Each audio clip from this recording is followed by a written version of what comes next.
So today I thought I would do something different and do a video on the process of making the thumbnail of this video, which is a nice scene that is edited and photographed and whatnot. And if you want to see the full scene, you have to skip to the end of the video because I want you to watch the whole video, of course, because that's why I made this video. Anyways, this is something new because making cardboard tanks is very limited and it takes a lot of time, so I can only post like one video a month. But with these I can post extra videos, and it's also pretty fun to just do commentary videos like this because I don't need a script, I don't need to talk, I can just talk to myself. Though I don't want to stretch out this video too much, so I guess we'll just get into it. So if you want to make a scene by photographing miniature toys, the first thing you want to do is photograph your object. So I have a Panzer II from a recent project. If you want to watch the video where I made this thing, it will be in the description below. Anyways, I got a tank, alright, a Panzer II, and I wanted to get a nice scene, a battle scene. And why do I want to do this? Because it's fun. If you edit these things, it'll bring it to life. It just looks really cool. I have to go get the photo first, and photographing stuff is, you know, you get the tank, you bring it out somewhere, you take a picture of it. That is the first step. Most of the time when I'm photographing my tanks, I like to go to visually pleasing places because then you can get a nice unique background, get some nice foliage, nice ground, and it gives some like interest into the photo. I like doing it on vacations. So sometimes on my videos you can see a location placed down onto the description to show where I took the photograph of that picture. This Sherman one was in Zion, this other one was in Palm Springs. You get the gist. But since it's COVID, I had to find another mean. But luckily I did go biking to this really nice place. You'll see right here, I went up to this top of this hill and I tried to photograph my tank here. This was my first attempt, so I wanted to photograph my tank here. I wanted to get the background of the really nice valley or mountains or hills over there, and I wanted to get like some of the tank and some trees, and I also brought some toy soldiers with me. So for the photographing, there's things I wanted to make sure I have in my photo. I first want to have the tank a little bit skylined, which means the tank is put up against the sky as the background. This allows the tank to be have more contrast, because if the tank is against like a mountain or like some dirt or something, then it will be, well, it'll camouflage in, because that's what tanks are made for, you know, their camouflage is meant for camouflaging into their environment. But when you're trying to like photograph stuff, it doesn't really work out well because then you can't see the tank. Then I also wanted a low angle which goes in with skylining, so I put the camera really low because it makes the tank look really grand and big, because it's like, you know, higher. Instead of looking at it, looking down on it, you're looking up at it, so that's how it works. And that was one of the main problems here, because as you can see here, I was filming on a slanted hill, which means my camera couldn't point up at the tank, so that means I couldn't actually get the background I wanted. I ended up taking pictures like these. So as you can see, the tank is skylined, but I couldn't get the background because the hill was slanted. And I didn't actually like these first photos. As you can see, I took a ton of them. And I have some soldiers posed under. I wanted to get the soldiers under like they're taking cover or something, but it didn't really work out well because there's so much like grass or trash on the dirt. And also the plants kept covering the background because the foliage here is really bad. It's really thick, as you can see right here. And this is a main problem when filming with miniatures, because if you want it to be realistic, you don't want the plants to be overtaking your object. So filming with miniatures is very difficult. I think this is the best photo I got from this photo shoot. As you can see, the main problems with it is that the tank is really hard to see on the top part. I think it's too low of a shot. The soldiers kind of blend in too much. The tank also blends in. There's too much contrast. The shadows are really distracting because there's just so much like stuff on the ground that it's making it hard to like tell where stuff is. So overall, this picture, I didn't like it that much. It was pretty bad. But I was in a time frame because we were biking and the sun was setting, and you know, if you want to go biking, you're not going to photograph it, because I was with my family.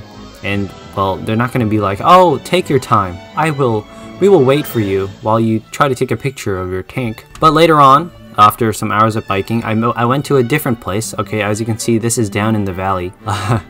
we biked pretty far. I exercise, you know, I don't stay inside all day. I don't know who you think I am. Anyways, this location was where I did my second photo shoot. As you can see, there's a lot of trial and error. You don't just go out there, put a tank down, take a picture, and be done. No, that's not how pros work. So what about this location? Well, this location wasn't slanted. It was actually pretty flat. and it didn't have that much of a great view, but it did have rolling hills and stuff. But the main thing about this location that I spotted was the foliage was really small. Like, it looked like a bunch of miniature grass plants, and it worked really well when I photographed it. As you can see, I only took 2 photographs this time because the sun was setting, and right when I was about to take more, the sun just set, and then there was just no more sun. So here's the scene. I have the fence. It's a little more like noticeable now.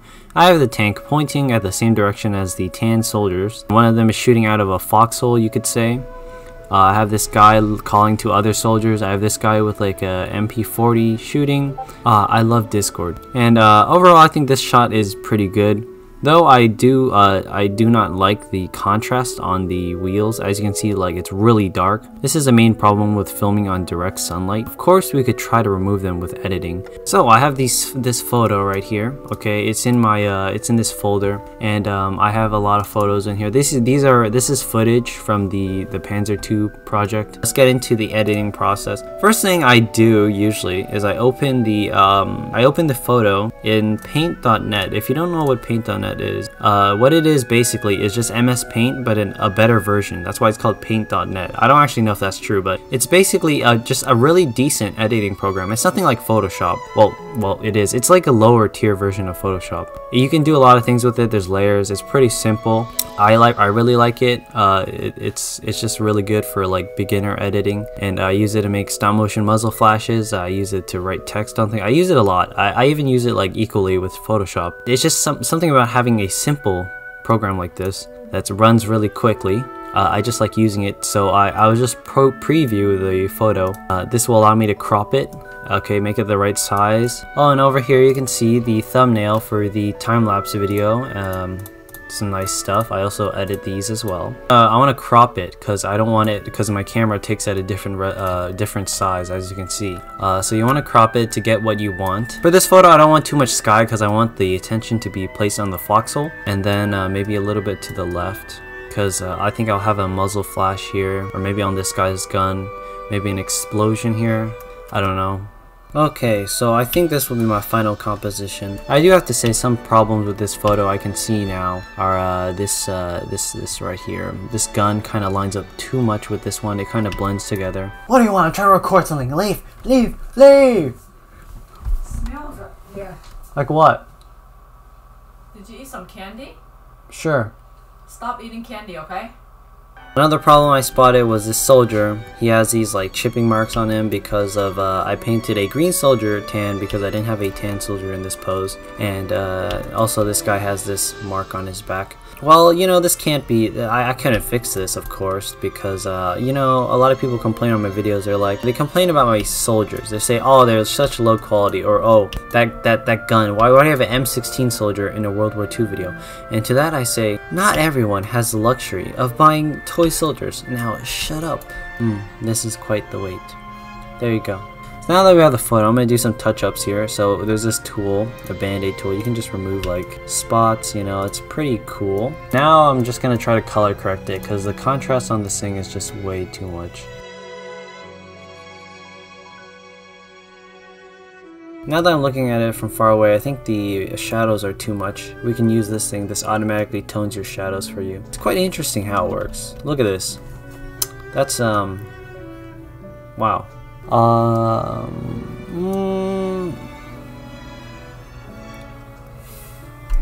Maybe that'll work. Okay, so the color correction is looking pretty decent now. If I do compare it to the old one, it is a little cropped weird, but you can see, I guess you could see the difference. This one's a little more brighter. You can see the things have disappeared. I'm also gonna replace the sky right now. Usually when you photograph the sky, it looks pretty lousy, especially on modern day, because nowadays the sky is just really smoggy most of the time. And unless you get really nice clouds and stuff, it just looks faded. Well, I don't know. The sky usually just looks like crap over here where I live. So we're going to try to replace this. Now, since this is an evening scene, you can tell from the lighting. Maybe we can replace it with some evening shots. And to replace it, I'll just use this feature. Again, I'm not gonna show how I do this, like tutorials on this. You're gonna have to learn this by yourself. As you can see right there, you can delete like all the blue.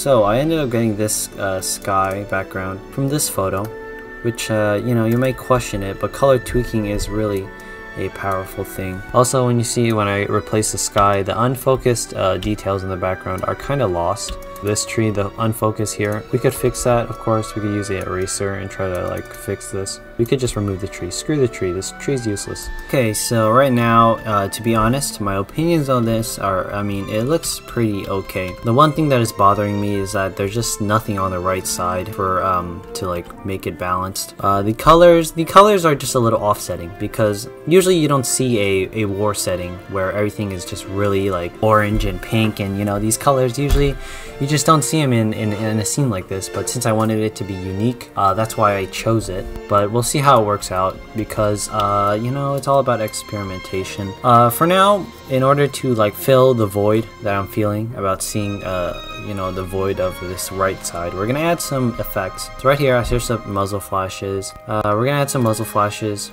So we just search it up, muzzle flashes on Google. Very simple. I hear a lot of people asking, always in the comments, how do you get muzzle flashes? Well, first of all, I don't know what kind of problem you're having. Maybe if your program you're using makes it hard for you to just, I don't know, import a muzzle flash, but it's like super simple. Like, look, I could do it right here in like 5 seconds. So usually you want to find a very unique one because all of these are just like, I mean, if you search, everyone searches up muzzle flashes, they get the white ones and then they put it onto their thing. It just looks so boring because everyone does the same thing. So you want to find some unique ones, okay? Go do some more digging around. Something like this. This is more realistic than just a white muzzle flash. Although I can't really say that because all muzzle flash, it depends what kind of lighting your muzzle flash is in. Usually I don't like adding muzzle flashes to these edits because it takes away from the gun barrel. It makes it harder to see the gun barrel. Usually you just want it to not be shooting.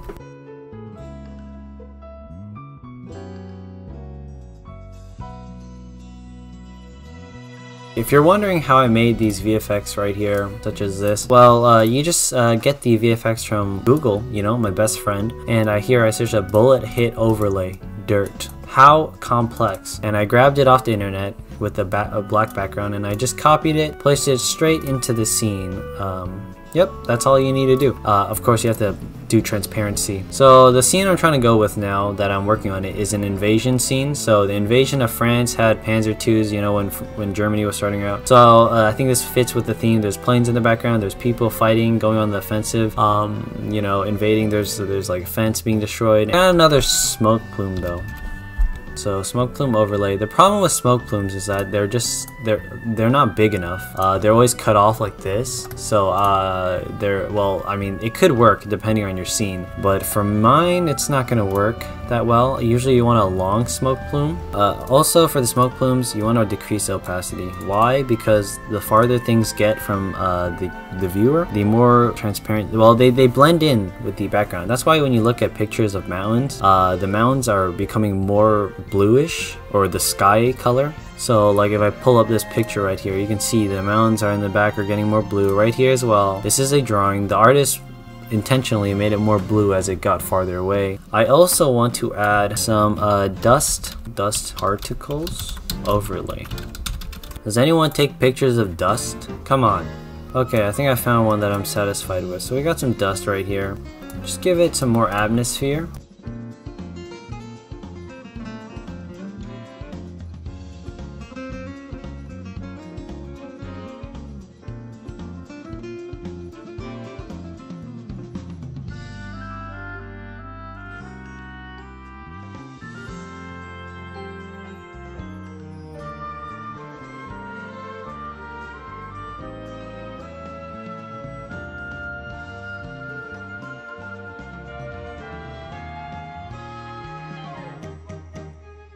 Alright, so here's the finished product, and that was probably a large jump because I was editing for like an hour or two and I don't want to show that all in a video. Anyways, here it is.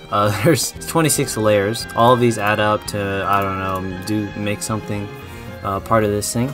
I don't know if I overdid it with the particles, but you can see that there's a lot of orangish colors in this one. It's really it's all like blending together, all the orange and all the colors together. So added some fake lighting in some places to make it look more realistic, like on the soldier. Here's the fake lighting. It's actually pretty crude because it's not that sharp. So usually when I'm done, I'll merge all the layers to make it all one piece so it's easier to work with and I can edit it all and finalize it.